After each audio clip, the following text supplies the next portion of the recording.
Well, here we are once again with episode 7 of That Time I Got Reincarnated in the Same World as an Anime Podcaster.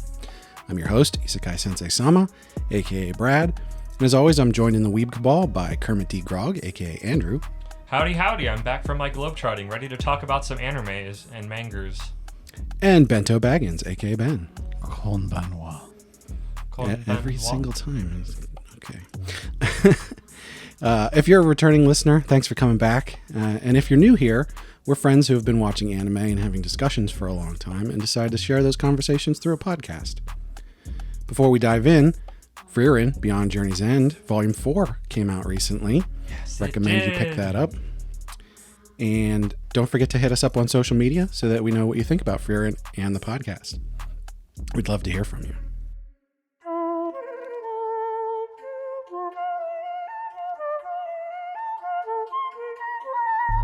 So, Andrew, did you happen to listen to the episode that Ben and I did without you? I did. I got to hear the bonus episode where you talked all about isekais. It was like you guys had your own little spin-off. Yeah, it was indeed. I'm thinking that, maybe Ben and I are going to strike out on our own, or a little, maybe call it a sequel to this podcast or a spin-off. A prequel podcast? Has anybody tried that yet? Have a podcast for when we were young boys. We technically do have prequel podcasts now that I think about it. The podcast that happened before this one. That's true. That is technically a prequel. Yeah. And could show up on this very channel. Who knows? What's interesting, though, is there's been a lot of sequels and spin-offs of anime and manga recently.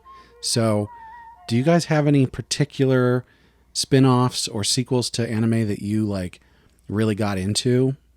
I know I personally read, which I believe was one of the inspirations for this, was reading through My Hero Academia Vigilante, which I thought was... I've really enjoyed it so far. It's not done yet, and I haven't caught up for a while, but I feel like it captures how big My Hero was in a way that we don't usually see in manga and anime, that we see in the West literally all the time. Because in the West, everything's getting a sequel or spin-off, so they're just trying to get more and more from a singular narrative place. But in Japan, it feels more rare, at least for what we get. So it was kind of interesting that we got it, because it's not the same author. I believe it's somebody else. And I don't think I've really run into that before, where they're running mostly concurrently. I don't actually really know when Vigilantes started in relation to the original manga, but... Now, do you think... you mentioned... the Western part of that. Do you think that there's some kind of influence going on? Maybe. We see that. My Hero Academia in itself is a very Western influence thing of all the different eras of Western comic books. But it's interesting that this is the first major one that I can think of. Because we've definitely seen sequel things. Because we've Boruto to Naruto. But that's the same author, isn't it? It's a continuation. It's not the same artist. Oh, okay. It's I believe one of his assistants took it over. That would make sense. His name is still on it, and I was going to say, I read Dragon Ball Super, where Toriyama's name is still on it, but it's kind of questionable how much he's actually contributing. So I guess we would call that one a sequel series then. Dragon Ball Super is a sequel series. Yeah, there's definitely a distinct difference between a sequel and a spin-off, although I'm not exactly sure what that line is. Well, Super is just a continuation. It's the same characters, just taking place later in their lives. Right. So what does constitute a spin-off? I think there's an easy line in that, it's something that takes place in the same universe, but it follows different characters. That's what I would say. Yeah, I would say Vigilantes is a spin-off prequel following different characters, but there are some characters from the main series who do play a fairly major part. But they're not the main... none of them are the main character. Can you call that a prequel? Because... Can I call it a prequel or a spin-off? Because I can call it a prequel because it's taking place well before the events of My Hero Academia proper. I think we can establish completely that it is a spin-off as it follows different characters. Correct. And it certainly takes place beforehand. But does prequel need to follow the same connotation as sequel in that, like... Oh, because it is following different characters. Is this a prequel? Right. Well, what? Because it's a prequel to certain characters. There are certain characters that now, because I've read Vigilantes, I have more of a context for that I didn't have just admittedly watching the My Hero Academia anime. Do you use sequel and prequel strictly to describe a time frame, and then whether or not it's a spin-off is like an add-on? I guess even more so than the characters, a prequel or sequel is about the universe, I would say. So, like, even if Naruto wasn't in Boruto, because he's not the main character, it is a sequel because it is something that takes place in the Naruto universe continuum after the events of the last one. So strictly time-based. I think a spin-off is more independent.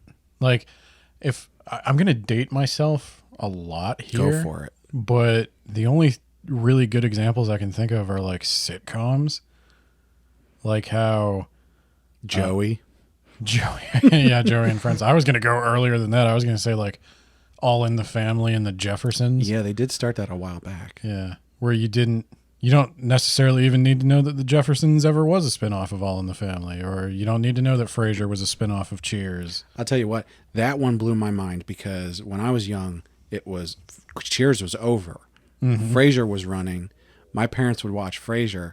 And then when I found out, like I saw Cheers and he was on there and they called him and I was like, what is this? Yeah, you traveled back in time and you're like, yeah, exactly. That's got to be weird. Yeah. Imagine reading My Hero Academia Vigilantes not knowing somehow. I have no idea how you would do that. But that's got to happen though to people, right? Does it? It has to, because especially if you're someone like an actual Japanese person who's buying manga at a store. You go into a store, you physically pick up a copy of something, you see this on the shelf, you see Vigilantes sitting there, you pick it up, you're like, oh, superheroes, this looks interesting, I'll read this. Right next to like My Hero Academia? That's like maybe. The Star Wars is always such an easy thing to go to. It's like, oh, I've seen like Star Wars, like one of their spin-offs, but I've never seen any of the mainline movies. It's like, and I guess there's a little bit more choice in that, but here if someone was to read a book about some kind of blue alien guy with like red eyes who's really smart in the Star Wars universe and they'd never seen the Star Wars movies, they'd be super confused. I'm really confused who you're talking about. Grand Admiral Thrawn. Sure. Okay. But I don't think there's ever... That's a subtle plug. I don't think there's been an anime spin-off yet, or a manga spin-off that has exceeded the popularity of the original. Okay, well. Oh, man. I could be wrong. You've stepped on a landmine. All right. This is something I was looking over the notes that we had for this episode, and one particular item which we've brought up a little bit is the influence from the West on how this works as far as brand building and things like that. Mm-hmm. And I did a little bit of research, and as I was looking through, like, what have we had with sequels to anime and manga? And you think back, you're like, oh, Dragon Ball ran for a while, and then we went to Dragon Ball Z, and that was really popular. That was only in the West. But there's one series that is the granddaddy. There's one anime manga series that's the granddaddy of sequels and spin-offs that everyone is missing. Okay. And as soon as I say it, you're going to be like, oh. Does it start with the letter P? It does not. Oh, okay. Gundam. Yeah. So Gundam is interesting. That's a good point. Gundam is very interesting. Yeah, I guess I can say as a Westerner coming to Gundam, I think we all came to Gundam Wing first because of Toonami, and in Japan they are very confused as to why Gundam Wing is so popular over here. You're going to have to help me with this one because Gundam is a major blind spot of mine. I don't think I've ever knowingly seen any of it. I've just sort of osmosis things via the internet. But Brad makes a good point about how there's I do know that there's a million different Gundam shows and other things. So here's the thing. I started looking through this because as soon as I saw Gundam listed as something with spin-offs and sequels, it just came flooding back to me. Like, I grew up, I watched G Gundam. Oh, that's the worst one. I love G Gundam, okay? I had no idea there was other Gundams. Oh, what a unfortunate place to start. But the thing is, I looked through this.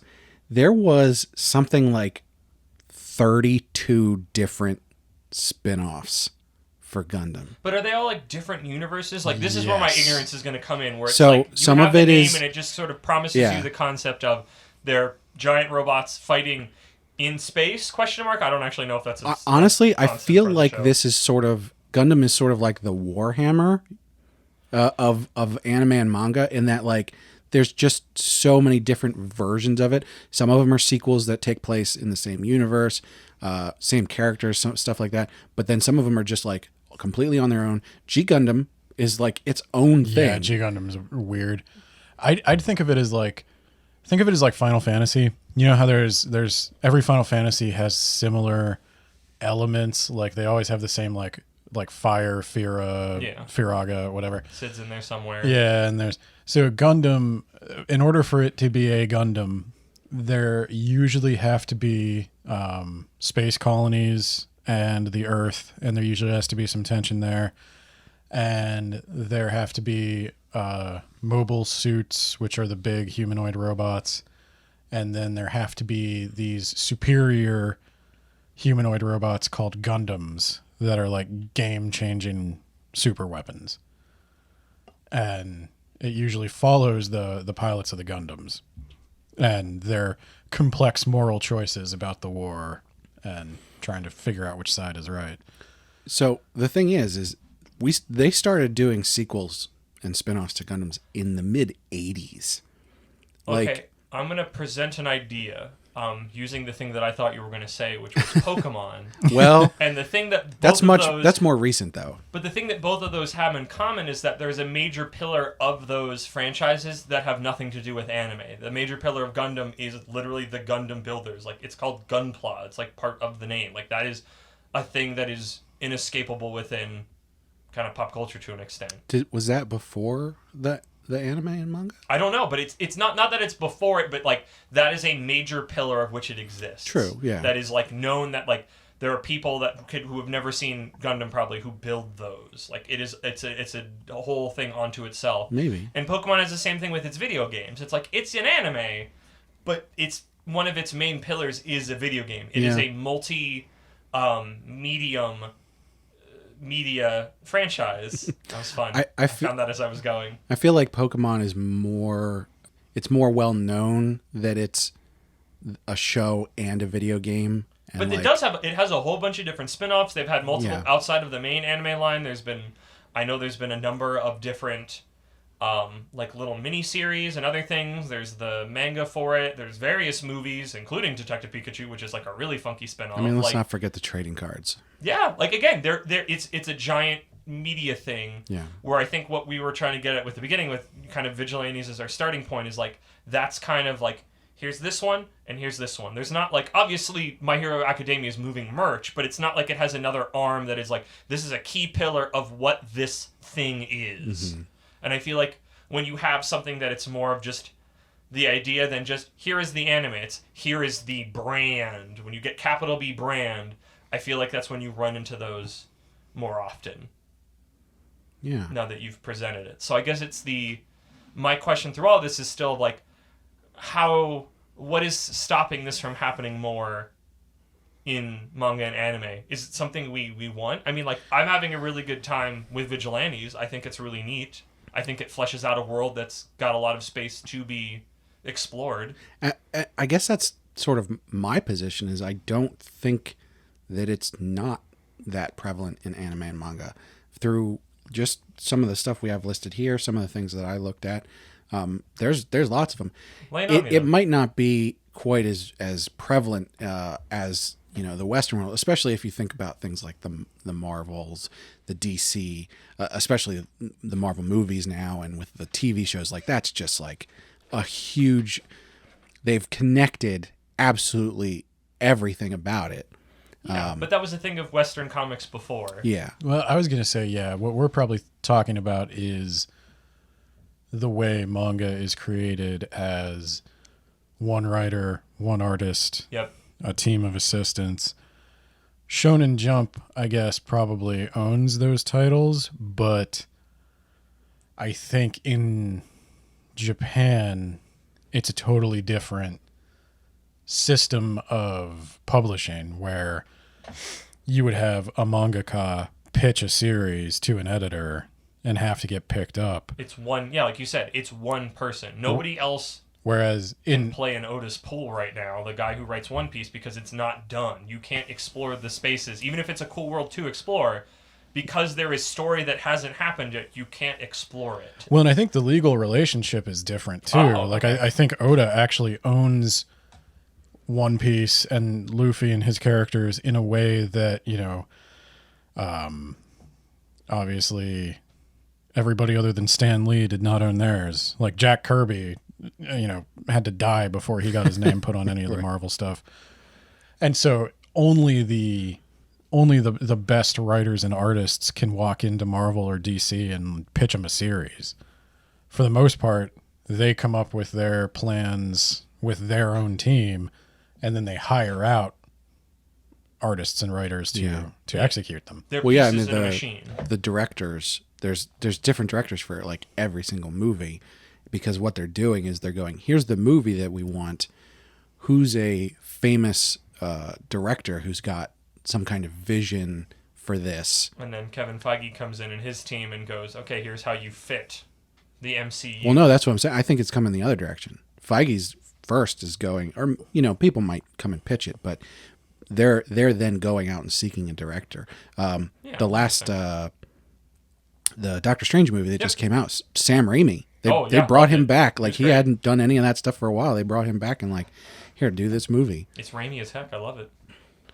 So I guess that's why we don't normally see it. And I wish I would have been able to do more research into why. I keep coming back to Vigilantes because it's the one that stands out the strongest, because in American comics, it's like you get spin-offs all the time of like, here's this character in this thing. Here's a side series of this is what they were doing when they weren't on, quote-unquote screen at the time. I think it is. They do tend to be easy to miss because, I was looking through stuff and... Yeah, give me some examples. It just came up and I was like, oh, this is... I mean, the Gundam was the big one.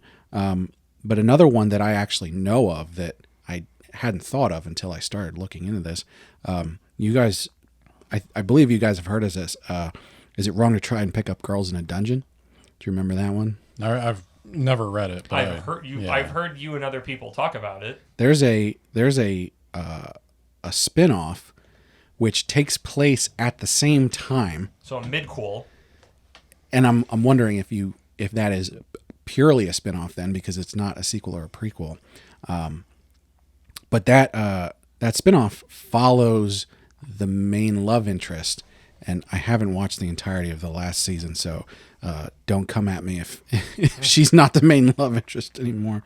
I guess she wasn't. Well, I'm not going to go into that, but smart choice. They animated the whole spin-off series, so you had like the first season.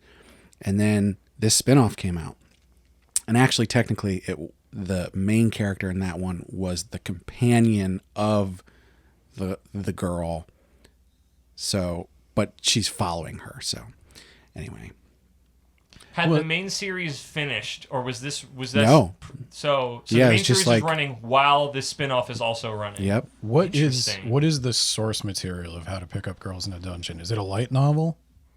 That's a good question, and I should have looked into that. I feel like this episode's been a lot of, if we did more research, and because usually we just do off the dome and we know things. Well, the reason I ask is because, what you're getting at with Gundam and Pokemon is these are brands. Now, Gundam didn't start as a brand, but these are now brands that are owned by large companies that have a financial incentive to have something on television advertising the other thing they sell. Yeah. And there's not some big unanswered question about the universe, especially if they can just keep making new ones in those spaces. And I think that bears more resemblance to what Marvel has done with, they own this big brand, and they weren't always very good at it. They've published way too many comics in the past, but I would say you can probably go back as early as like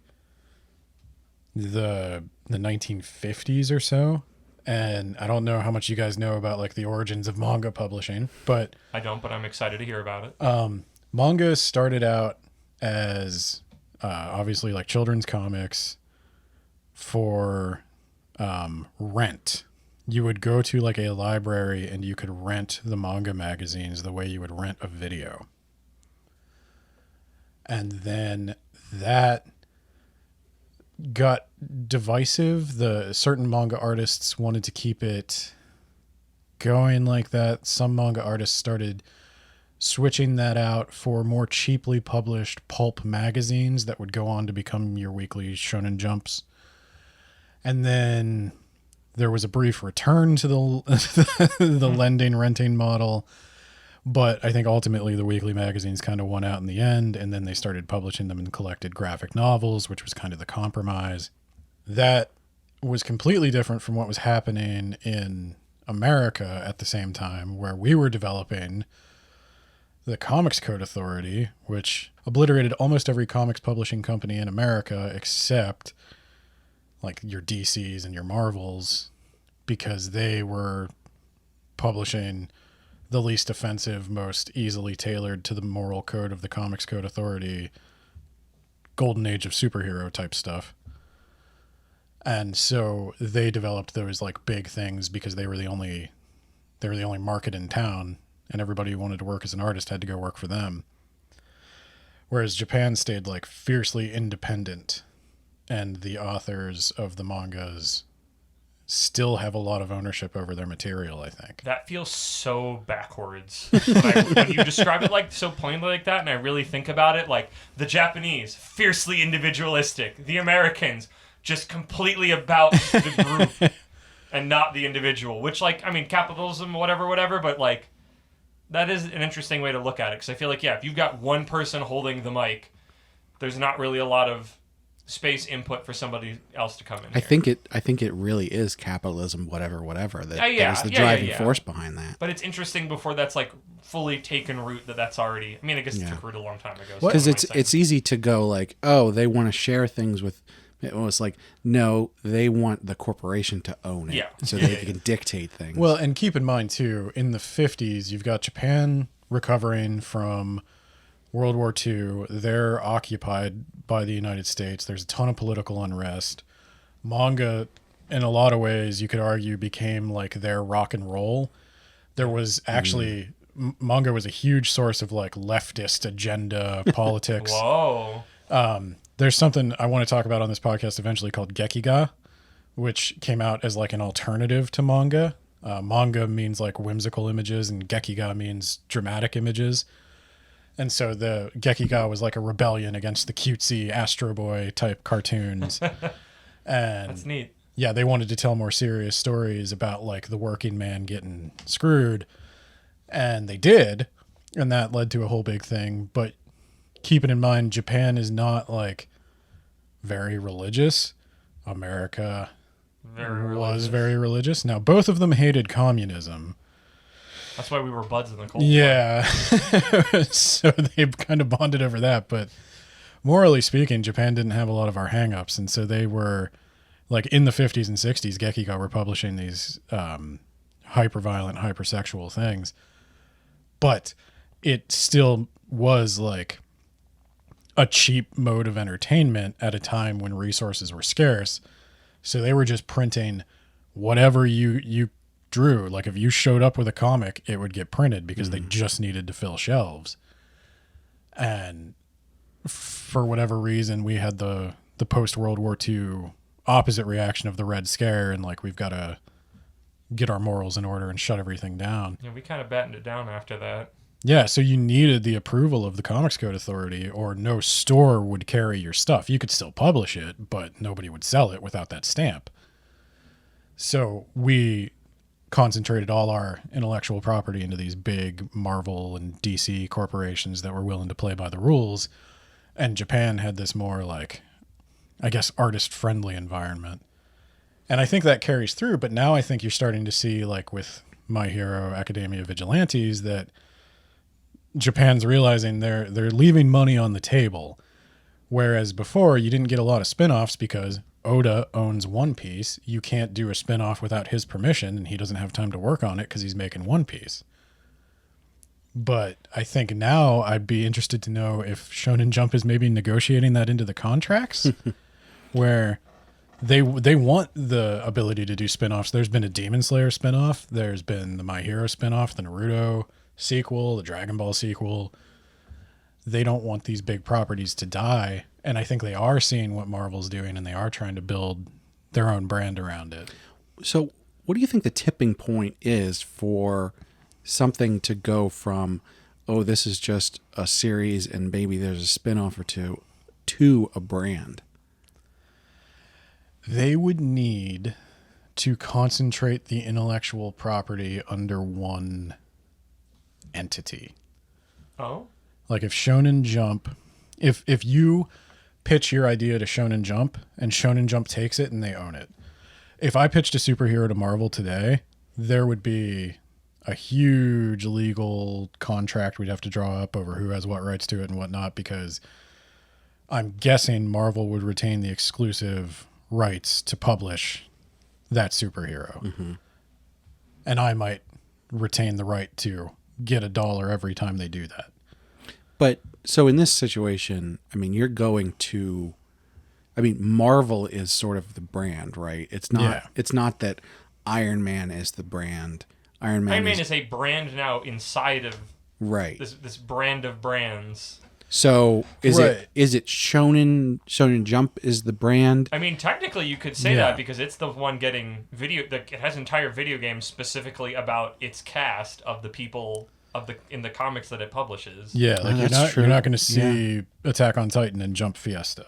So they do have that a little bit, but I think they like if Shonen Jump cancels your series, I think kinda dead. I think you could just take it somewhere else. Like if Shonen Jump, like, there was a big deal with Trigun did this. Trigun was published, I forget in which magazine, but they wound up switching, and that's why the first 3 are Trigun, and then the next however many are Trigun Maximum or whatever. It's not a different series. He just had to like fudge the name. Go somewhere else for it. Yeah. So I think they would need to figure out what that is, because obviously the guy who writes My Hero agreed to allow somebody else to use his characters, because there are Eraser's in there. Yeah, I forget his I'm name. bad at all the names. Eraser's in there. I believe her name's Midnight, the one teacher who's got like the smell stuff. Is President Mike? Yeah, he's there. Yeah, Eraser and President Mike are like buds. It's like them before they become. All of them become teachers, but like he's thinking about it. Midnight, Midnight, Fat Gum. Fat Gum's really cool in there. I like young Fat Gum. That bunny girl who fights everybody. Mizuki? Yeah, that sounds about right. Like she pops up. Like there's a lot of people popping up and having like full arcs and moments. That's not like they're just cameoing. I mean, All Might's there, but he's kind of this big Superman, nuclear option button that they're literally kind of hovering their finger over the last one I was reading it. But like there's enough there, but there is a main cast who is not any character and will probably never show up in My Hero Academia. Well, it can't. Isn't My Hero done? Or is it Not almost yet. done? It's still, they're in the final battle. Like I don't know how Vigilantes ends that none of these characters go on to become anything of note in that universe. Maybe they do and they haven't shown up yet. I don't know. That's what kind of is interesting about it. It's the whole spin-off thing of like Marvel, of like I watch this side series or I read this side series for the chance that something from that little thing pops up in the greater whole. And this is now reminding me, I was thinking this earlier, of like the anime movies, or like, is a video game a spin-off? Or like the Xenoverse games for Dragon Ball spin-offs. Because they're following you, the player, as a character in the universe, and you're dealing with a bunch of other characters that I actually don't know if they're anime canon or not. I genuinely don't know. What I need everybody to do Now right we're going now, off into the weeds. I need you to pause this episode, go subscribe to Ramble Rousers, and listen to the canon episode that we did on Ramble Rousers. I think that's why this is like I'm getting deja vu and old thoughts are coming. Because I think that's pretty important, because I think if it's not in canon, then it's not a spin-off. But if there's never any evidence, like if you if none of those characters from Vigilantes show up in My Hero Academia, does it exist? The canon only flows in one direction. The canon from My Hero flows into Vigilantes, but there are things that occur in Vigilantes that are referenced in the main series. Fatcom references the drugs.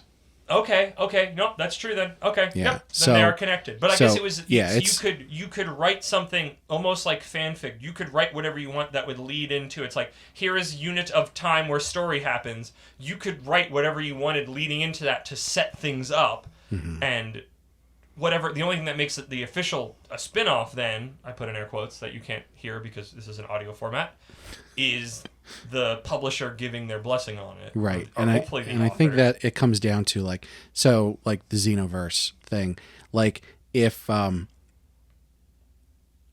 his name, Toriyama. So like if Toriyama comes in and says, "Oh, Xenoverse actually does take place. It's in this frame of time before Super," we would definitely get back into the canon conversation because right. then I go, I don't think he had much of anything to do with GT. Is GT a spin-off? Yes. According to the fandom. Is Super a spin-off? It was. Ben said his name is on it. According to the fandom, he's not doing a lot with it. Again, we come back to this. I feel like this question is harder to answer with manga and anime because of this whole conversation we've had. There are a lot more creator-driven and controlled, where it's like instead of a corporation being able to grant this blessing, it's one person for the most part to genuinely grant the blessing to go, this is legitimate spin-off. Boop. I guess then maybe that's breaking down. I don't know. Like now I gotta bring back next time my research and how Vigilantes is happening and the context around it. I think then what that conclusion is if we go with our conclusion from our talk about canon is whatever you think is in canon is in canon. So yeah, I guess they are spin-offs. Well, the thing you don't have in anime and manga, well, in manga, you do have it in anime, that you don't have in comics is in comics, you can have the Brian Michael Bendis run of Spider-Man, where Brian Michael Bendis is writing every issue of Spider-Man. Mm-hmm. You're not going to have, or you didn't used to have that in manga, where you just swap out the staff on the manga. Like Marvel owns the X-Men, and they'll bring in so-and-so to write and so-and-so to draw. Yeah. And people may like those guys, but they're borrowing the characters. They're leasing them from guard Marvel. Changes. Yeah. That doesn't happen as much in manga, or it didn't used to. You could argue that Dragon Ball Super is a case where that's happening because... That one's, Dragon Ball's always kind of... Super interesting about that is manhwa has a huge thing with that, where they'll... A lot of times the source material is a novel that they're adapting, and then... So you'll have the novel author, and then you might have an author that's adapting the novel to... the manhwa, and then they'll have a separate artist, and a lot of times, and I've seen this a lot in a couple series that I'm currently reading very recently, they swap out artists, and people get pretty upset about that because that's the styles change. Like, if you look at like Neil Gaiman's Sandman, it's Neil Gaiman's Sandman because that's his character, but you could argue, and it has been argued like with Jack Kirby, is to what extent does the guy who draws it contribute to the creation of that character? Mm-hmm. Yeah, that's true. I definitely there was a run of Squirrel Girl that I really liked, and then at one point the art changed, and I just like, I can't read this. This is drivel. I hate this. And I think it was still the same writer, and it just didn't work anymore. I haven't had an art change yet that I was like, oh, I can't continue with this because I get hooked on the story and everything. Although Ben and I talked about one on the bonus episode where the art went drastically downhill. Yes, I remember hearing you guys talk about where, like, the first chapter something is like good, and then after that it's like, who's drawing this? This is drivel. No, it goes from somebody who's drawing quite well to somebody who like struggles with perspective and proportion. I mean, it's bad. Yeah, and that one I continue reading because I like the story. Yeah. So I guess I want to ask a question that might take this in a different direction. Is it desirable to have more sequels and spinoffs? Actually, I was thinking the same thing. I was wondering, like, does the existence of spinoffs or sequels detract from the original work? Does the fact that another person, like if we talk about how most manga are written and drawn by one person, does a spin-off that's written by another person, like, does that make the original worth less in some way? Is it? I'll put it this way, and the reason I'm asking this is because of Marvel. How many... Let me ask you this way.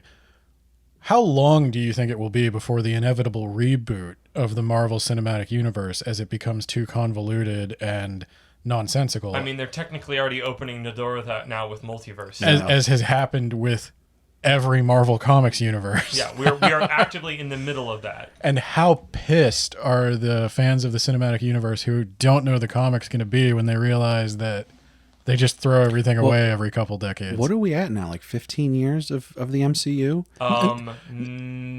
Yeah, we're getting close. I don't know if it's 15, but I know it's like a decade ago is like when we're getting your like Iron Man 2 or something. And now I know that movies operate on a different time scale than comics. So, you know, if you got 10 years of comics before they got a reboot, that could be 30 years of Because there's a certain point where there's enough new people, like it's too inscrutable. There's too much of it to get on the ride. Like that's the problem. One Piece is one thing, and people have that problem with One Piece because there's too much of it to get on the ride. And movies and books and shows and stuff. So I would say to that in your original question, the quality and the quantity count. If there are too many, it doesn't matter how good they are. It will muddy everything. The Star Wars principle. My personal feelings on this are, if there's a series that I really like, I like the core concept of, and I'm going to use Star Wars as an example here. When I was young, I was super into Star Wars. Like, I watched the original trilogy on VHS like 30 times when I was a kid. I read so many of the Expanded Universe books, and so for something that I really like, I want it to have lots of sequels and spin-offs because I want to keep consuming that universe. So I think there's worth to it in that anyone who's really into a series can then get more of what they are enjoying. Now, that doesn't mean that every single thing that comes out is going to be high quality.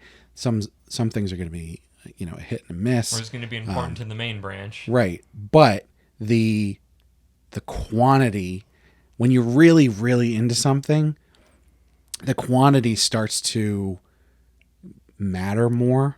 When I think to some extent it's inevitable that things will continue and spin off and whatever, because if you're writing a story that stands the test of time, it is going to eventually become legend. Like some of the most famous anime and manga, Dragon Ball included, are just retellings of A Journey to the West. Yeah. And so at some point, they're obviously going to have to, even if Toriyama didn't give his blessing, at some point 50 years from now, somebody's going to remake Dragon Ball. At some point. That is a really interesting concept that I hadn't thought of and seems really simple, but yeah. Do you think at that time... Now we're getting into remake territory and not spinoff. Yeah. Do you think at that time we'll look at it the same way that we look at, say, the original Superman runs, where we're like, oh, look how quaint. He was just like a really strong dude who could jump really far. I think it depends on the quality. Yeah. This is a different topic entirely. I feel like we're on the precipice of its own episode that isn't manga and anime specific. Yeah, that's true. I think it's important to the question as a whole. Oh yeah, just saying there's a lot of ground here, and it feels like we've been talking for a while, and it just feels I don't know that we've got quite far enough away from the origins of a lot of these things to really know how it's going to play out. Oh, 100%. Like literally, Vigilantes. I mean, the thing I keep coming back to, My Hero Academia and Vigilantes is still running, and is like a kind of a maybe forebearer, maybe not. Maybe this is a one and done. Maybe they don't do this again in manga. Maybe they do it again. I don't know. Like I feel like that's where we are forecasting, we're prognosticating into the future. Well, I guess what I'm saying, the right use of that word. I guess what I'm saying with the remake idea is more sequels make sense to me. Sequels I think are inevitable. Yeah. Spin-offs where you take one character or one idea from that universe and build a new story around it. I don't know. I feel like there's more room for that because manga artists obviously have their assistants who learn to draw very much like the original and have the flavor of it. Yeah, and they can take it over. I mean, I'm going back to sequels here, but that's what they're talking about doing with Berserk. His assistants are thinking about trying to finish it. I hope they do. I'd give it a shot. I don't know anything about his assistants, but I'd be willing to see what they do. That seems like a reasonable torchbearer to carry on. But I think that's what happened with Boruto. But yeah, the spin-offs, I don't know. I can really only think the Gundam ones are almost like what if sequels. Yeah. Because they're not really spin-offs. They're not really taking anything from the original and spinning it into a side story. Vigilantes is kind of the one main example. There's another thing that came out recently, but I don't think it has any legs. I don't think they're going to do anything with it, which is Demon Slayer, where they had the Fire and Water spin-off where they focus on Rengoku and the water guy. Like that's something like it's Forgot like, that's there's a bunch of characters and places to explore in that universe that now that it's over we just didn't. So that like makes sense to me. I have a question that our definition of spin-off that in a series where kind of what it is kind of shaky.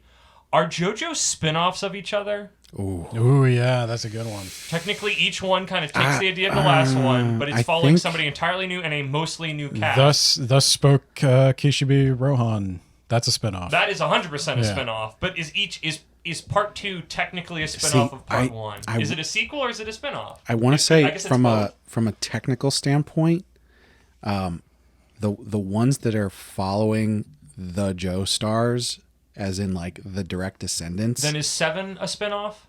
Yes, I would call it a spin-off. Then 7's a spin-off. Honestly, yeah. I think I would. Technically, it's an entirely... JoJo breaks it. JoJo's the exception that proves every rule. JoJo is the uber exception. That's why it's like I like earlier in the conversation that thought hit my brain and I almost lost it. I'm like, no, this is too powerful. I need to speak this out. This truth needs to be spoken out into the world. Yeah, JoJo is always a definition breaker where it's just like, well, this, but it's like, well, no, it's like it's technically one running series, but it's not, and it's JoJo challenges the requirements that a story be internally consistent. JoJo challenges, is the outlier in all things. All challenges any moment to moment to be consistent. Literally anything. Well, I think one thing that I definitely want to put out there, before we wrap up this discussion is thinking about the way that Star Wars has played out.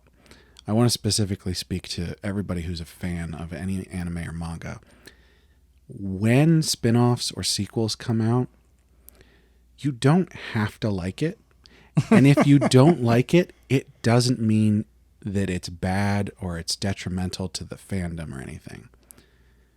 I think we're seeing a lot of that with Star Wars recently. People have made their entire identities Star Wars. Oh yeah, this is an entire conversation. When something bad comes out, they get really upset about that. So I just wanted to throw that out there. Enjoy what you like. Do not make media your identity. It doesn't care about you. It's not alive. Also, corporations don't care about you. They're technically not alive. Hey, we did a podcast about that on Rainbow Relishers too. We did. I had 2 things to maybe close it out. Go for it, Ben. Okay. So there's 2 topics I'm thinking about that kind of go off from this conversation. One of them is the history of anime and manga publication. Mm-hmm. And the other would be the inevitability of remakes and what that means and how many remakes have there already been, because remakes is slightly different than sequels. Oh yeah, that's definitely a good... So what I'm wondering is, because I know someone out there is listening to this and not responding because nobody responds. If you have a preference on which we would cover first, let me know. Yeah, guys, listen. We're we listening. have literally one human. You could tell us whatever dumb stuff you want, and we'll dance. You have so much power right now. we have a whole big list of stuff that we want to talk about, but And we you can don't shoot know. something right to the top of it. Literally, we just don't a know. couple words on Twitter or other ways to get us. We are desperate. Yeah, we don't know when we're going to talk about each thing, and we're always adding more stuff to it. So if you reach out to us and you say, "Hey, here's a thing I'm interested in," we will probably talk about it on the next episode. So hit us up.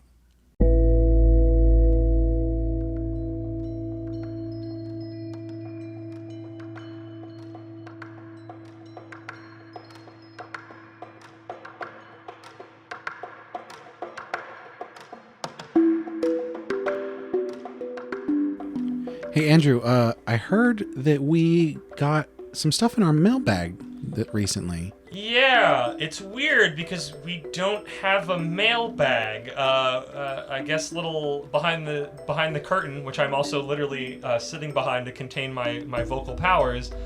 We record this at my place, and we've never released the address, but we got a letter here specifically addressed to the three of us. So, Was there a stamp on it, or was this just shoved under your door?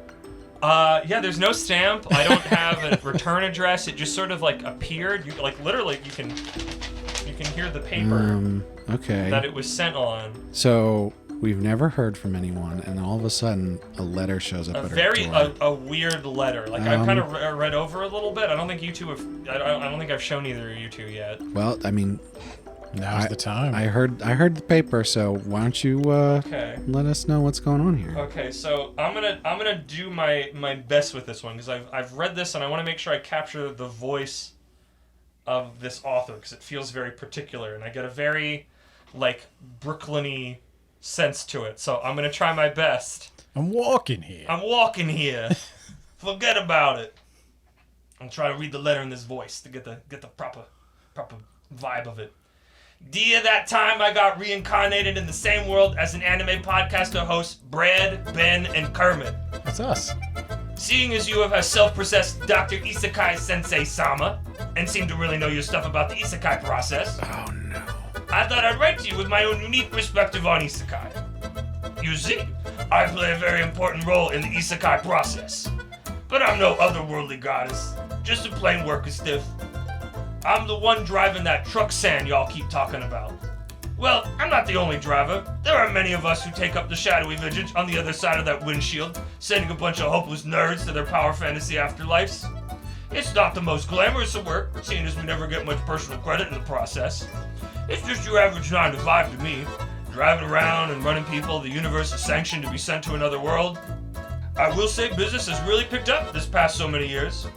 It's a wonder if there are any teenagers left in Japan. But they keep showing up on my route, and I keep mowing them down with an unflappable accuracy us drivers have become known for. Oh my god. It's a bit of a lonely life as an isekai driver. Not like you can have a ride along or talk to anybody about it, really. But seeing as you anime weebs are so in the know about it, I'm sure it can't hurt for me to send a letter every now and then. That being said, I do need to maintain my anonymity. This job may not pay the greatest, but the benefits are otherworldly. And the council that oversees us does not like our names or information getting out there. See, I've already said too much. I can't use my own name, but you gotta call me something. Hey, this'll be a laugh. Call me Truck Sand. That moniker has already taken enough glory from my work. It might as well take it over here on the podcast. Your favorite driver, Truck Sand. Okay. So that was a letter. Wow. Well, thank you, Truck San. It's great to hear from you, right? I mean, it's interesting. It's frightening to hear from him. Yeah, I mean, He confessed to multiple murders. To be fair, that the universe had sanctioned, you know. Well, those we know for isekai that they've literally gone on to better places. Just to give you guys a little bit of an insight, I am already aware of, we'll call it the organization, for lack of a better name. So I think that's why he sent it in. He knew. He knew you were in. I mean, you're the self-processed. Yeah, Dr. it's Isekai Sensei-sama. You know, now that I think about it, that's probably how they got the address. Do you Yeah, I just guess. list this as your address? He listens to the podcast No, and he just he got to talk to his handlers and got like kind of through back channels and got it. The organization has a lot of reach. So we won't go too far into that because I don't want to out this guy. This guy's nice. Personally, he's sending us correspondence. Yeah, I'm not ready. Via mail. I'm not ready to be hit by a truck yet, so I want to sort of keep that on the down low. So throw out everything we just talked about. I'm changing the topic of the episode. How threatened are the truck sands by automation? Oh. Is Elon Musk coming for him? I think it needs to be too specific. I think it can't be. I guess I don't know. You could do a story about that. I guess. Well, do you think that would be a spin-off series? A truck sand literally getting his job replaced. Here's the thing. Yeah, it's a spin-off of literally any isekai you want where they die by the truck, because then it could be how does that universe's truck sand deal with being out of a job because it is now automated? We went over a lot of different sequels and spin-offs in our discussion segment there, but I have to say, Isekai has the exact same issues, and which makes sense because Isekai is just sort of a subset of the whole, as it were. But there are countless sequels and spin-offs to Isekai, and things that you wouldn't even think would need a spin-off or a sequel. One particular one that comes into mind, it's a series called The Reincarnated Magician of the Inferior Eyes. It's about the magic man who can't see. Sorry, that voice is like really fun to do. He gets reincarnated again, and he also can't hear.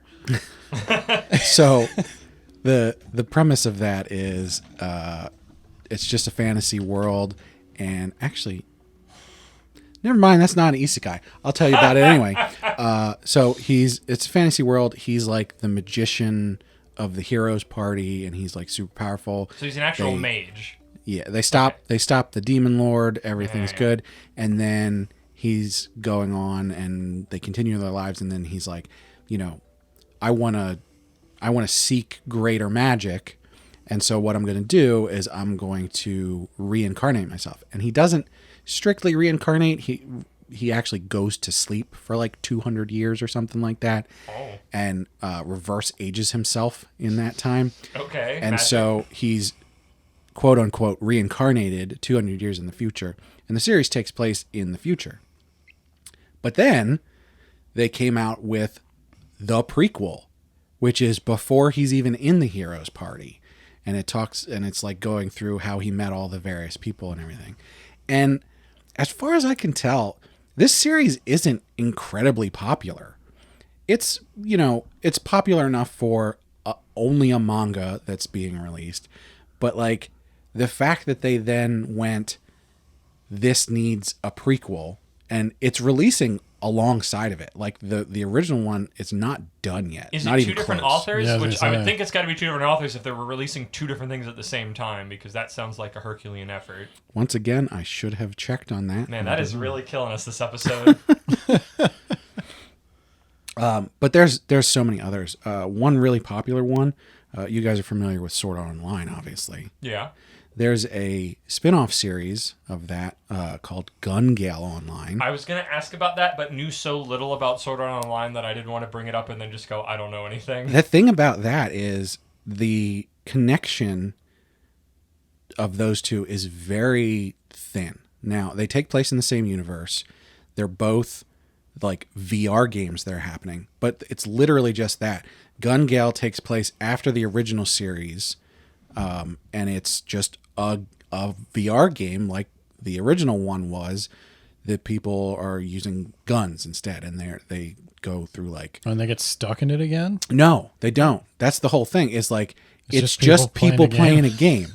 That's the whole thing. So that's what they took away. They didn't take any of the isekai parts. They just took that, what if you just played a video game with your friends? Yeah, basically. Oh, that's cool. And the hook for it is that the main character is a really tall woman who's like embarrassed that she's tall and everything, and she tries to like stay hidden.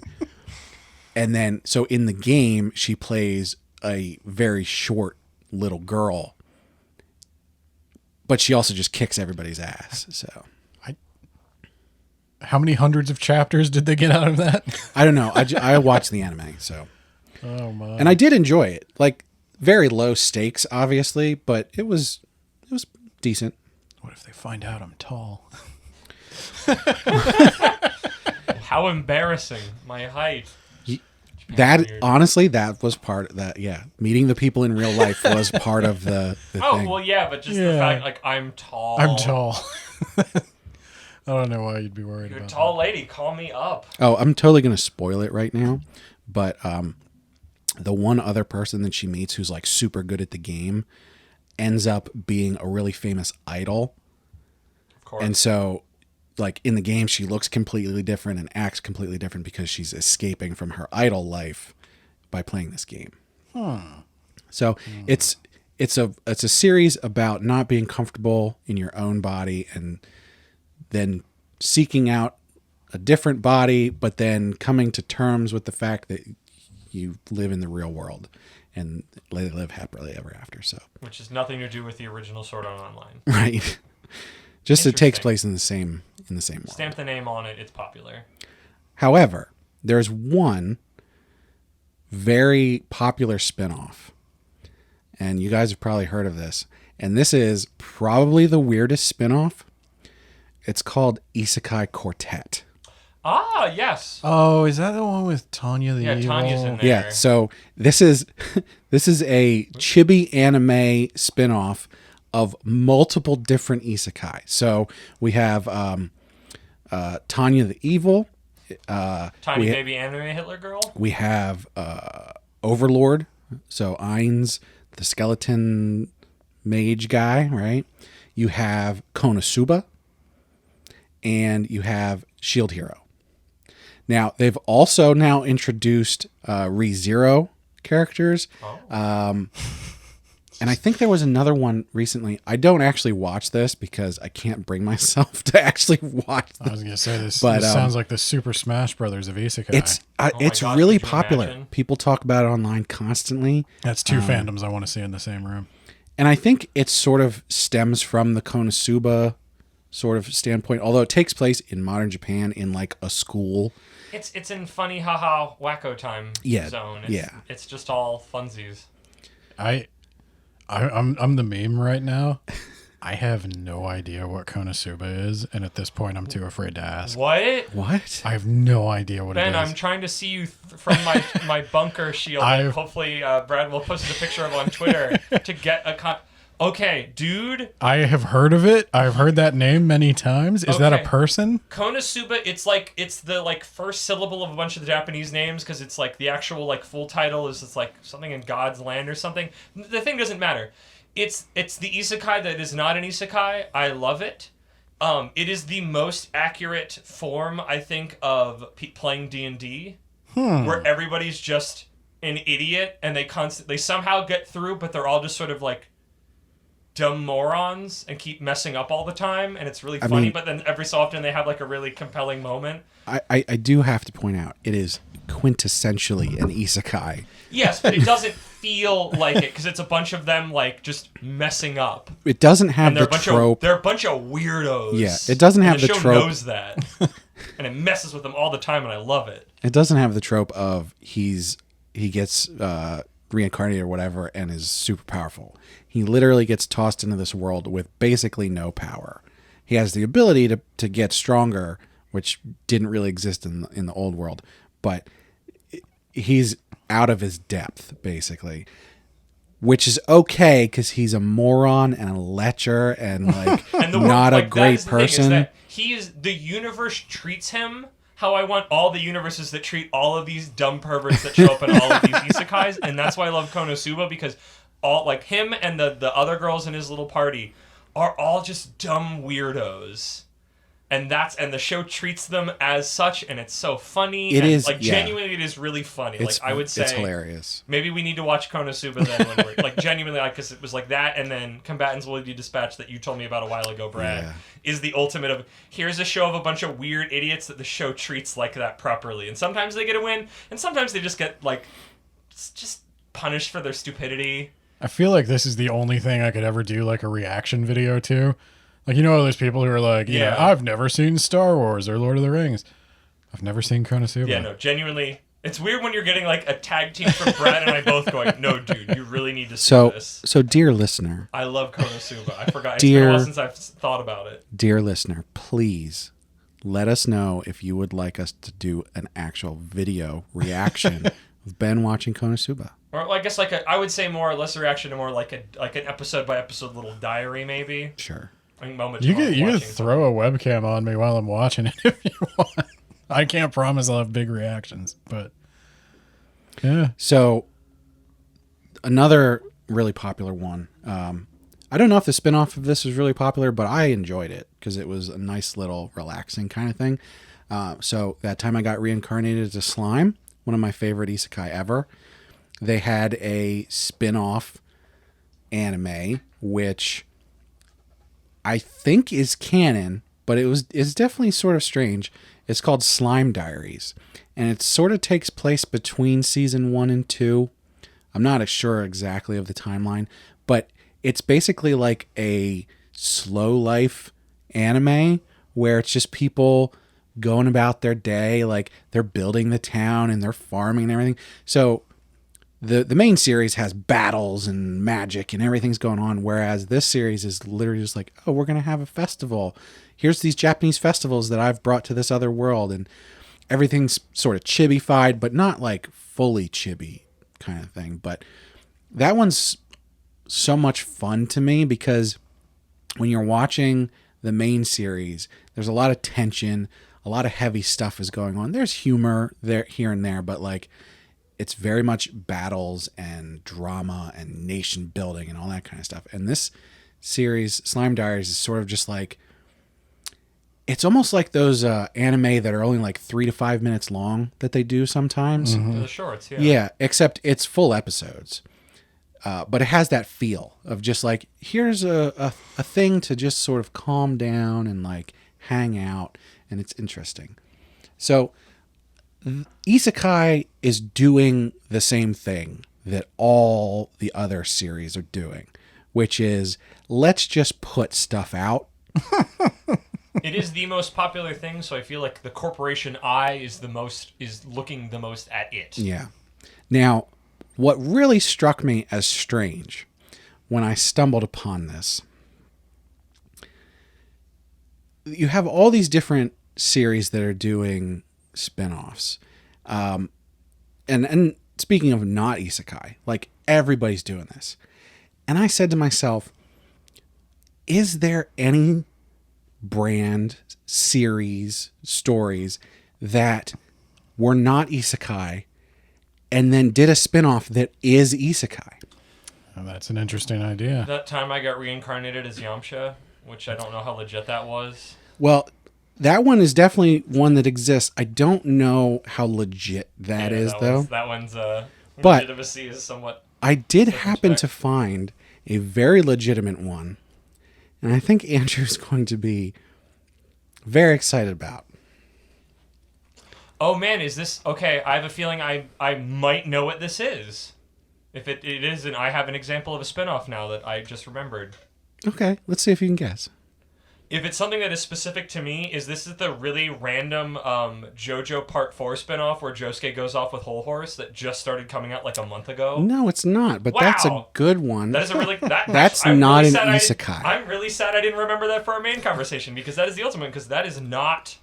that is not Araki, the writer of JoJo, writing that. It's just some other guy taking characters that were from stories told literally decades ago, teaming up for reasons unknown. That is mid-cool because JoJo's weird. Yeah. Because it's after Part 3, but before Part 4. So this is very specific because this is a series, or rather a brand, I guess, that has had so many different runs. There's been movies, books, everything. Does it start with the letter L? Lupin the Third. Yeah! Again, why am I... Where were all of these in my brain when we were actually talking about this topic? Do you know it? I don't know what you're going to talk about. Just Lupin is a really good thing of technically of having spin-offs. It's Lupin the Third, Neighbor World Princess.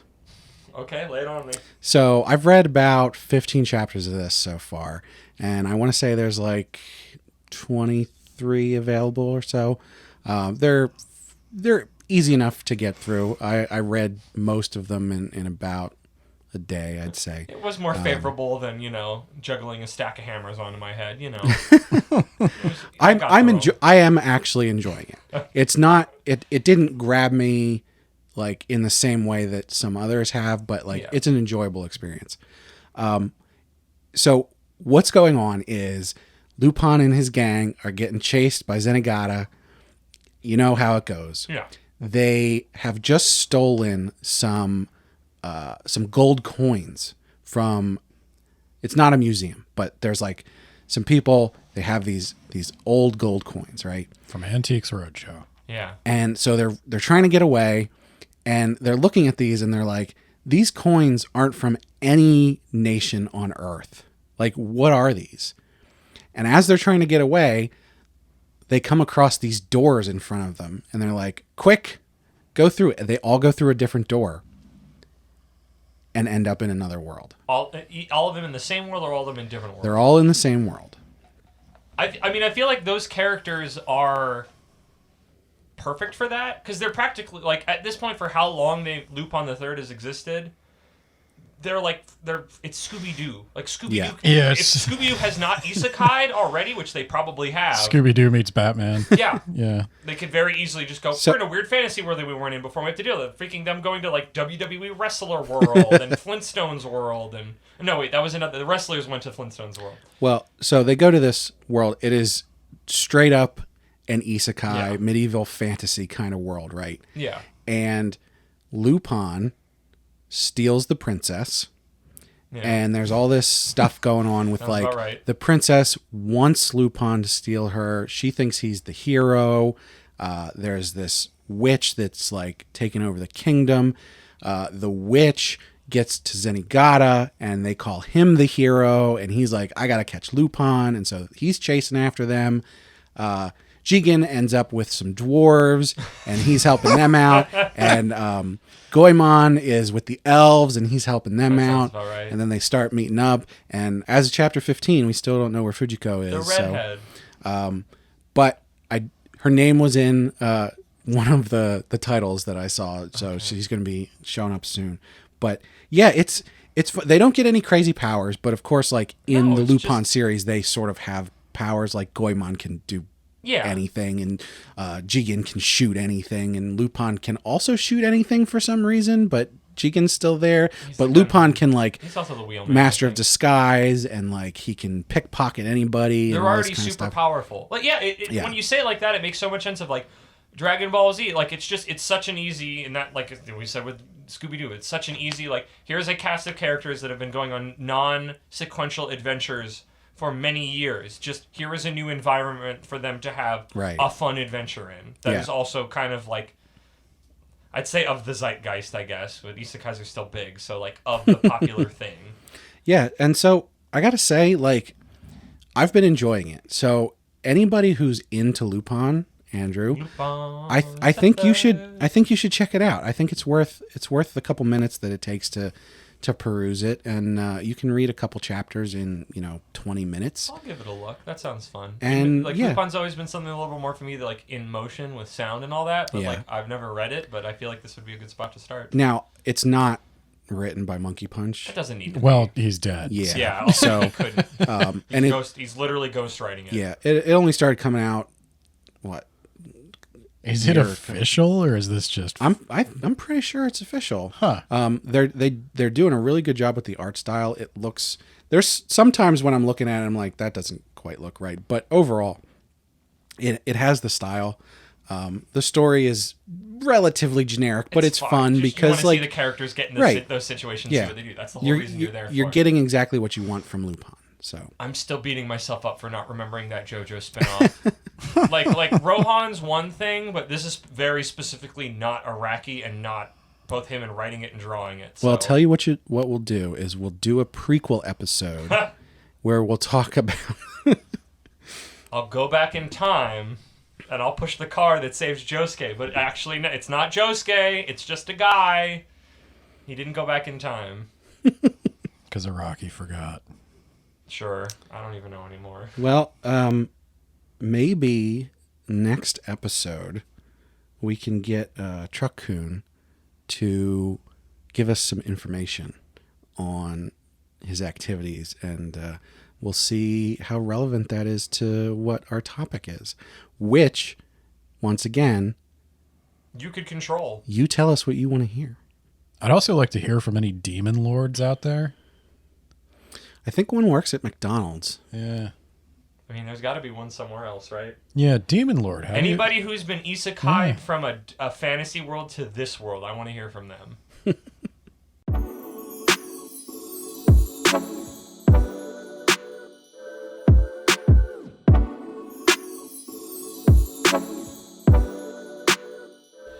Manga Book Club. Dum dum dum dum dum dum dum dum. I was listening to old episodes and all of them sounded too just like I'm just making a jingle, so I wanted to do something just well left field comparatively. Today, to go along with that magnificent rendition, Magnificent. we're going to be talking about another very big and magnificent series called My Hero Academia. It's an indie gem. It feels weird to recommend bread. Yeah, so this is Bread. I was thinking about this as I was, doing some research for this episode and everything. Very little research, as we've clearly, mentioned. so keep filing. But I picked this one specifically because of the tie-in with Vigilantes. We have a very specific offshoot of My Hero Academia that I wanted to talk about alongside this discussion of sequels and spin-offs. Now, we did already probably get to the bottom of the bucket on Vigilantes already. Not too much. I don't think I've actually talked that much about the main character at all, or the story, which at first I was like, yeah, but I'm like, yeah, I haven't really talked about the actual character it's about. But more specifically, I think I'm sure that most people listening to this have already either at least heard of My Hero Academia, but probably watched it. However, it is good enough that I want to make sure that everybody has seen it. Yeah, and then maybe going to read it then. Do you want me to do my plot pitch on Vigilantes? Well, let's talk a little bit about the main series, okay, and then we'll talk about that. I guess that'll set things up well. So I'll plant my seeds on that one as we talk about My Hero. So, if you're not familiar with My Hero Academia, which I can't believe, please, if you're not, before you do anything else, comment. Tell me why, how you've never heard of this. Never heard of it. If you're not, you explain do not know yourself. the vague context of it. Yeah. So the main premise of My Hero Academia is that the world in the future, there was some sort of apocalypse, and after that, people started to mutate and express what they call quirks. And those quirks, for the most part, are little mutations. People get extra limbs, or they'll start to look like some kind of animal. That's sort of completely random, but a subset of people, and not a small subset, a fair amount of people get a quirk that is basically a superpower. So, for instance, one of the characters that we first see can grow to giant size, and she's called Mountain Lady. Mount Lady, not Mountain Lady, just Mount Lady. There's another Once again, one coming back to tall women he grows like trees and stuff out of him, and he can sort of use those to like swing around and stuff. So there's an endless variety of these quirks, and a lot of people, their expression of their quirks is just small, like, oh, this guy's quirk is that he can control fire, except it's basically just a lighter. He's got a tiny little one. Oh, but here's another person that can control fire. He's actually the number 2 hero in the world, or Japan, because he can like really control fire. It's super hot, and he's like can control it really well. The main story follows a character that does not express a quirk. Most people express a quirk very early on in their lives. I think at like 2 years old, I think it is. They're fairly early. Kindergarten, I'd say. Yeah. Our main character, Midoriya, learns that he has no quirk. And so he's going through life, and there's very few people now that don't have a quirk. I think they said it was something like 2% of the population. It's a really small amount. And and it's not like, he secretly had one all along, unless something will have changed since I said this. But I think it's literally, there's like some special bone people who don't have quirks have in their pinky toe. I don't think I made this up. I feel like somebody told me this. There's it's like the pinky toe bone fuses, meaning they're more evolved because they're losing their pinky toe. But as we get into the story, Midoriya is growing up. He feels out of place. He's not happy with, not having a quirk because he wanted to be a hero like his hero, who is called All Might. And All Might's the number one hero. And All Might is sort of like a Superman analog. But he's cooler because he's All Might. Yeah, he can't directly fly, but he's like super fast and super strong. He's like the strongest. And so number one hero, and Midoriya is like, what am I going to do? I can't go to the hero high school because I don't have a quirk and my life is so sad. But he still really loves heroes, and he like has these journals filled with all kinds of information about the heroes. And he strives to be a hero. Right. So one day, a villain attacks, because there's lots of villains in this world, because everybody's got some kind of weird power. And the villain ends up attacking one of Midoriya's, we'll call him a friend, although the friend doesn't think they're friends. Frenemy? Yeah. Rival? Bully? Yeah, bully is probably the best word. He softens. And no one's doing anything about it. And so Midoriya jumps in to save him, even though he doesn't have any powers. Putting himself at great danger. In great danger. And then at the last moment, before both of them are going to die, All Might comes in and saves the day.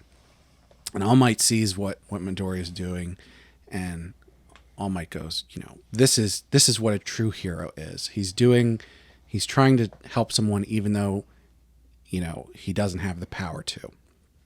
And so All Might says to Midoriya, hey, I want you to take over for me. Midoriya's like, what? What does that mean? It turns out that All Might's power is a quirk that is passed down through, and this is weird, the consumption of DNA of the previous holder. I forgot about that. We didn't have to. You don't have to add that if you're trying to sell people on it. Yeah. He can pass his power along. There's like a bit where he's like, kid, eat my hair, and it's supposed to be like a weird, funny moment, but it's not important. Don't think about that too hard. There is a moment where he's like, you just need to consume some of my DNA. And then everybody just like freezes for a moment, and he's like, my hair.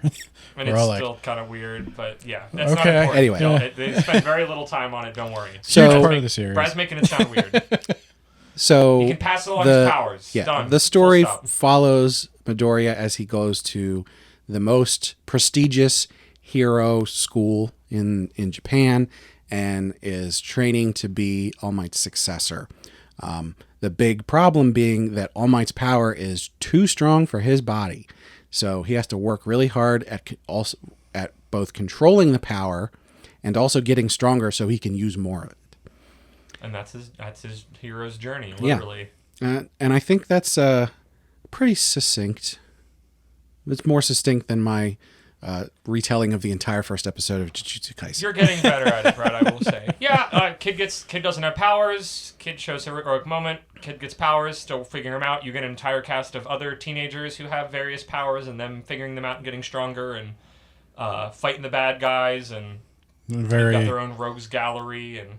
Very Japanese. There's a clear hierarchy. Yeah. There's obvious goalposts to move through. So I would say that my main reason for recommending this to pretty much anybody, I mean, I guess it sort of comes down to people who are interested in superpower stories, but the way that Midoriya is portrayed as like very incredibly sincere, like the most sincere person He's to a ever sweet exist. boy. Definitely a sweet boy character. I think that portrayal of the hero's journey is really refreshing because he doesn't really struggle with his goal. Like, obviously, reaching the goal he has to work towards, but he doesn't really waver from it. He goes, this is what I'm going towards, and I'm going to keep going, at least so far. I would actually go a little further. I'd say I'd recommend it to anybody who likes shonen stuff. I definitely recommend it to anybody who likes superhero stuff.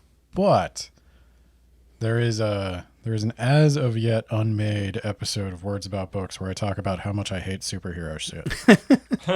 I could see somebody getting it being oversaturated for people, but as a shonen like onboarding series, it's really good for that. But It's very approachable. I was actually going to say, I think My Hero Academia it kind of rejuvenated superheroes for me in that, I don't know, there's something about Deku exploring what it means to be a hero, and there is all the great like Super Saiyan fighty moments, but there's also some of the best moments are when he's just getting his ass kicked and he's got to keep going. Yeah. And there's a lot of... And he gets beat up a lot. Yes. And there's a lot Sometimes in there... he beats himself up. There's a lot in there about sacrifice and I think what I like about Deku is what I'm going to call like the heroic follow through. This is kind of what saves it for me. Because like part of my problem with Iron Man is like if you try to make superheroes like gritty and realistic, you wind up with the Watchmen, because the idea of a billionaire just coming at you with like his nuclear powered super suit and just unilaterally blowing people away, that's horrifying. But Deku has this heroic follow through where he will save you and then he will make sure you're okay. Yeah. Like he'll give you a call later to make sure you got home all right. He'll make sure the child he saves has somewhere to go. And he's not just a fight machine. Yeah. He's an actual hero. Yeah, they basically adopted that girl, didn't they? Yeah, Oh yeah, you're right. He's very interested in making sure that the people he saves are like okay in every sense of the word. He's not just there to fight, get the glory, and then go on to the next cool fight. And a lot of the other heroes don't do Are that. still kind of figuring that out. Well, and that's why All Might chooses him. And so the relationship between Deku and All Might, and talking about what a hero needs to be, and sort of the corruption that has crept into the hero system, that's the theme that I think is surprisingly serious and often ignored in a lot of the hype about My Hero. Because the fights are really cool. The animation's great. It is like just probably my favorite shonen of the current generation. But yeah, there's so much more to it. It has a very well-rounded world. It has a very like decent take on what it would be like if superheroes were real and like sanctioned, and And what happens when someone who is slightly mentally not okay also has superpowers.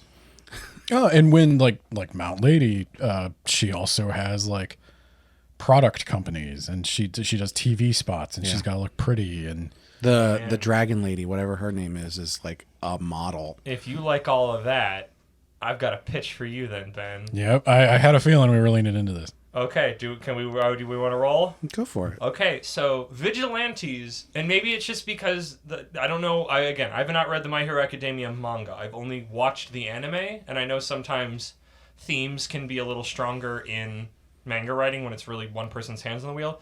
Vigilantes is a sometimes heavier, but I would not say like darker take on a lot of the ideas, and some of the ideas that are not processed in My Hero Academia. So Vigilantes, I'm not going to have any names because A, I have not read it in a little while, and B, I'm terrible at names.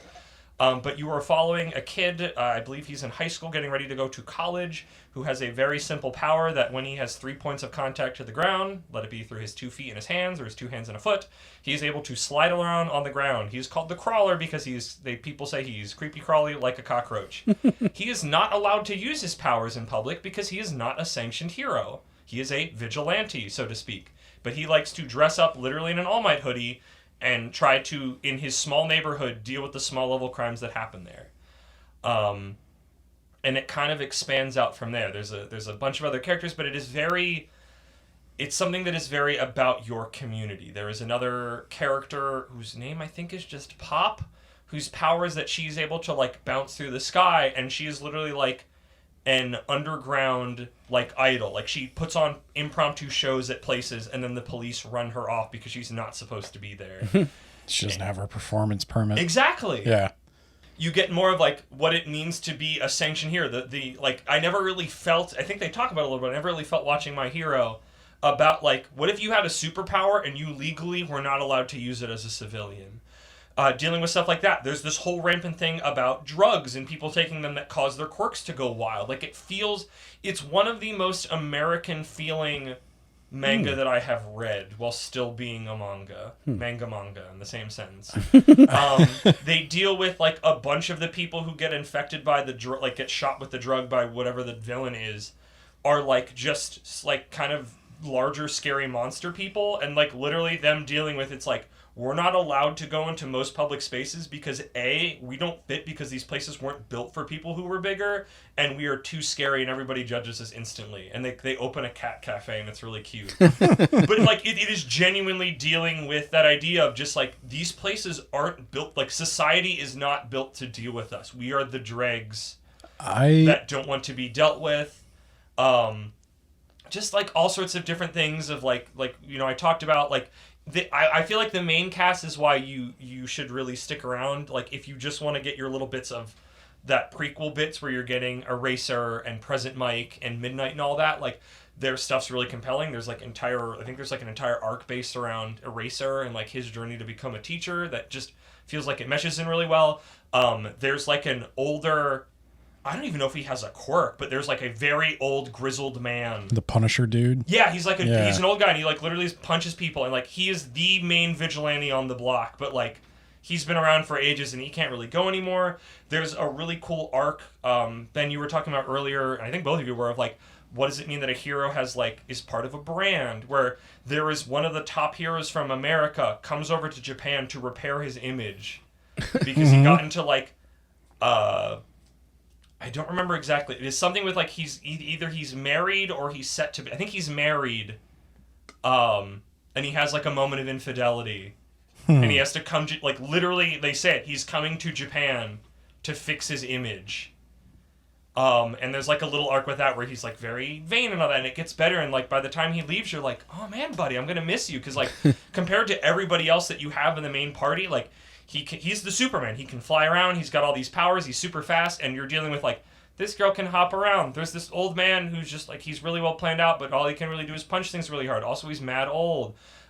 You know, this guy can, like, slide on surfaces. And admittedly, like, small spoiler, like, the main character's power set kind of grows in a really neat way that I don't think I've seen any other character really do in My Hero. But it always was just like, yeah, I'm on the ride for that one. But, like, and it makes that sense of power scale, because, like, in My Hero proper, like, almost the entire class has, like, big superhero powers, and not just, like, I have this weird thing, and I gotta do my best with it to literally just help my community. Because, like, literally drugs are infecting my community, and that escalates to terrorism. You know, I think there's... And I feel those themes a lot more, and they feel a lot more explored than just kind of like, oh, yeah, that's kind of a thing in this world, and then it feels like you kind of move on. I've read about 20 chapters of Vigilantes, and I liked what I read. I got busy and it fell off my radar. But I would put it back on your radar, and I'm probably going to catch back up on it after this episode. Cause from what I saw, it everything I like about My Hero is how it deals with... It keeps it light and funny, because it is for kids. But it does deal with some of the realism of superheroing, and what it means to be a hero, how it is more than just showing up, kicking ass, and going about your merry way. But Vigilantes started to, it saw a gap in that story, which was, yeah, you're literally telling people you can't use your own body. Yeah. Because you don't have a license. And that it explores that sort of angle of it in a way that just rounds it out very nicely. It is heavier without being darker. It is not gritty necessarily, but it definitely feels like more than My Hero in the way it deals with its themes. But I think it deals with them really well. I feel like the way that it grows and escalates is done really well. Like it's got a very, as I'm talking about and thinking about it, even though it's been a while since I've read a good chunk of it, it's got a very, if you've read JoJo Part 4, Diamond is Unbreakable with Josuke, where it feels like this is, like, that takes place in Morio. It takes place in a town, in a community, and you really get a sense of that in that. In Vigilantes, you really get a sense of that there. My Hero Academia, you don't really get a sense of, like, police. Yeah. You just, like, here is the class. So... But here it's like you feel these streets, these people, they get to know him, they get to know the other people and all the struggles and situations going on. So there's one piece of My Hero that I think really grabs me a lot, and I'm wondering how much they do this in Vigilante, so you can, explain that then. The mechanics of the quirks. Yep. So I'm specifically gonna say, whoever's listening, if you haven't watched My Hero yet, go watch it at least until they get to the part where the second year heroes show up, the big three, because one of them, Mirio, his quirk is that he can sort of make himself intangible in that he can slip through, like he can walk through walls and stuff like that.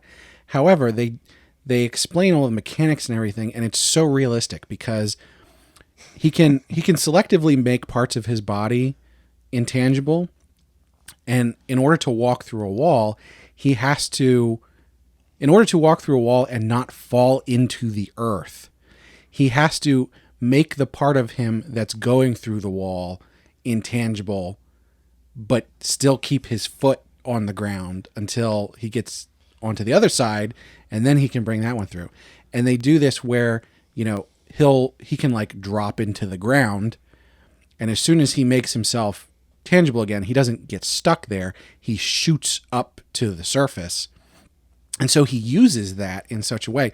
But it's so interesting because like his growth as a hero is such that he needs to learn all these different things about how to control it, because he can't see when his eyes are intangible because the light can't hit his eyeballs. He can't breathe because his lungs aren't there. Right, so he has to hold his breath, and he has to like aim before he goes underground so that he can shoot up at the right spot and like know how fast he's going to be shooting up and all that kind of stuff. It's really interesting. There is definitely some of that nitty-gritty stuff in there, if that's what you're looking for with certain situations and certain characters. Again, I don't want to talk too much about it, but the main character, the way his power grows, changes, comes into focus, I think kind of fits a little bit what you're talking about as well, but I think you will find what you were looking for in here. Okay. It's been a hot minute since I've read the like earlier parts, but I think I can understand. It does a good job of like basing it in something. I think I can understand why you'd be attracted to that again, because like those kind of like downsides of a quirk that you have to work around really lend themselves to the puzzle battle kind of thing.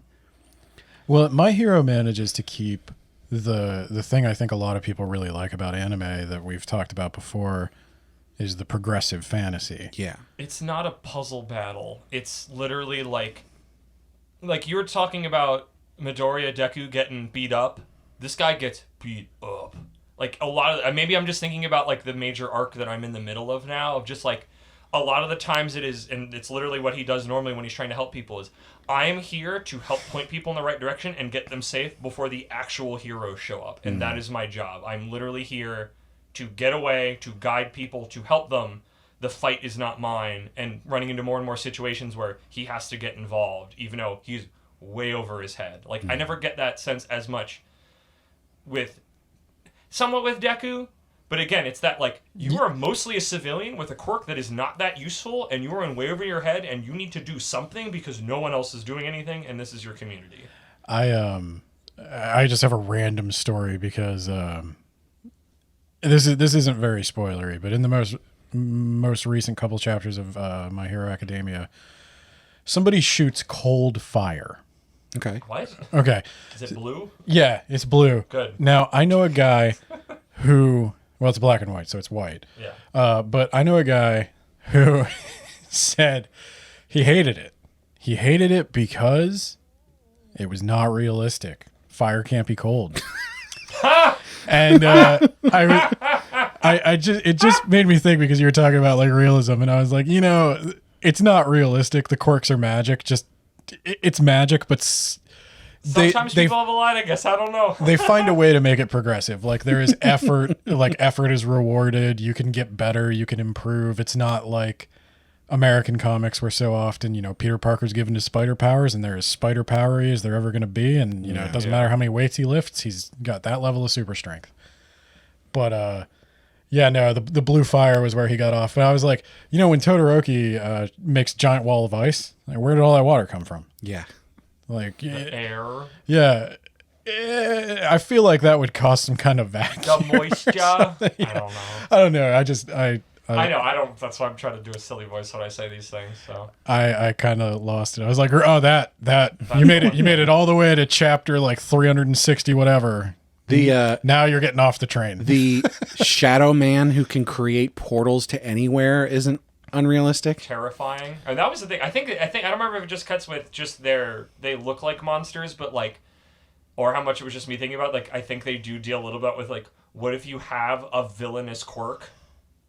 Because we've definitely run into, maybe that was just something we were talking about, where it's literally just like, you have a power that's like that guy that can mind control people. Yeah. Like, you have a very villainous power. Like, being able to use that in a way that doesn't make people feel icky is kind of impossible. I think that's a really good example, because that kid has a villainous power, and they very clearly show like he wants to change the connotations of it. There's a giant freaking grasshopper man who's a part of those monster kids that are punks, and they're just like, I want to do good, and no one's going to let me because they're going to treat me like a villain, even though I'm trying to do my best to help. That does become a thing in the main series, but they should probably do more with it. So I'm glad to hear. It felt like, especially with like this drug angle. Like, this is the first time I've genuinely felt reading a manga the sense of like, I'm dealing with urban racism right now. Yeah. And I never, like, even if that topic, like, racism has been dealt with in manga and anime that I've seen, this is the first time, like, it felt like, oh, this is how I see it in America. These are the ways that it's described and the ways that it plays out. Like, it's in a way that I can't quite put my finger on. It's one of the most Western feeling manga that I've ever read. For mainline My Hero Academia, there is a subplot where the bad guy tries to point out to I think they call them anthropomorphs, that they're getting a raw deal from superhero society, but it's kind of an afterthought for him, and therefore it's kind of an afterthought for them. It is not. It is a major theme they take time and effort with here and check back up on. So read. Like, as with always these things, I'm now very excited to catch up on it, because I let it go for a couple months because it was like, we were in like a really long, multiple chapter running, like big climax moment, and it's just like, just one more weekend and it'll be finally over. And then it was like months and months. It's like, I have to take a break. I can't keep stringing myself along. But like, it's so good. Yeah. So recommendation from me. Big recommend. Yep. Gets the Ben recommend. Yeah. Where can people find that? Shonen Jump. Yeah, it's on Viz. It's on Viz. Yep. And as we mentioned on a previous episode, $2.50 a month. Get Viz for very cheap. It's definitely worth it. You can actually read the latest 5 chapters for free. And the first 5 chapters. So if you're something you're not sure about, you can give that a shot and go, man, I want to keep reading this. And $2 for literally their entire catalog. Yeah. I wish they would sponsor us, because I shout about this service from the hilltops. It's the best. Their phone app's pretty great. I like that. Their website could use some work. I would like it if their desktop website would keep track of what you've read. Me too. That's my only gripe. I'm going to go send them a correspondence about that.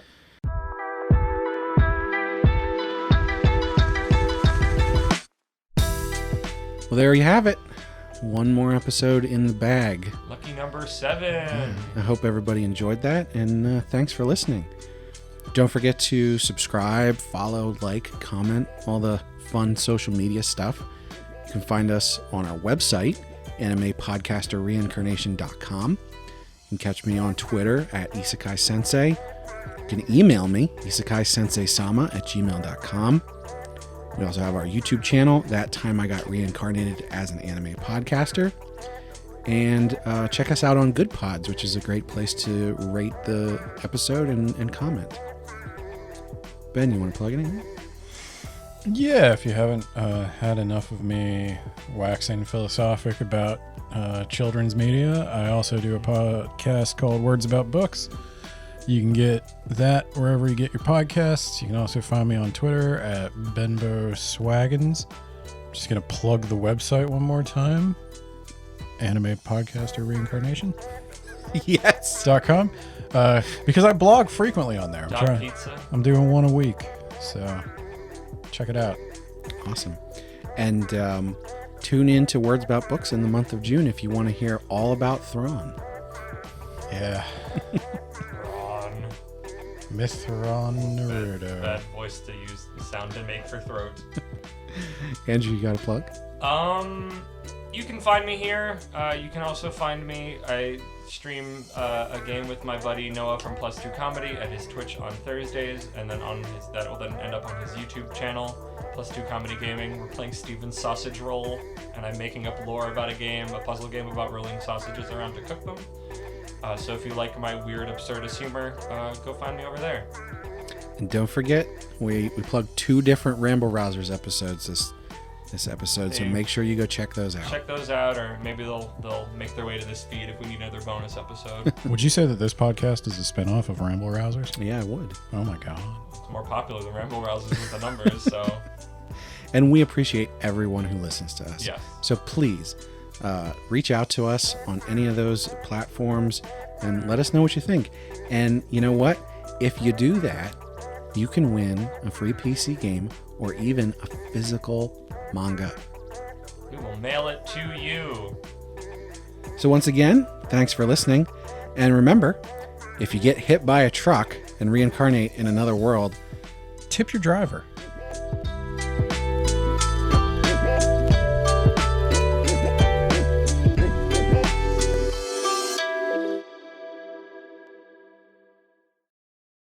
Tell Giguk you heard about Freer in here first. yeah, really.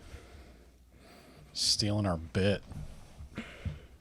We talked about Freerin months and months ago, and he just came out with an You're not episode going to just actually now. put this in the podcast, We right? own it now. It's our thing. This man in Japan or woman, this human in Japan wrote that we had nothing to do with. It's ours. I started reading Freerin 2 years ago. I'm pretty sure I own it. I mean, we all collectively own Spy Family because we That's all read true. the manga well before the anime came out and told everybody how good it was, and now everybody knows how good it is. You're welcome. Cut all of that. Do not put any of that in there. I Not most right. certainly will not. Everybody's going to be like, what the hell are they talking about? Who's Giguk? Yeah, exactly. Who is Giguk? Oh, it just keeps going.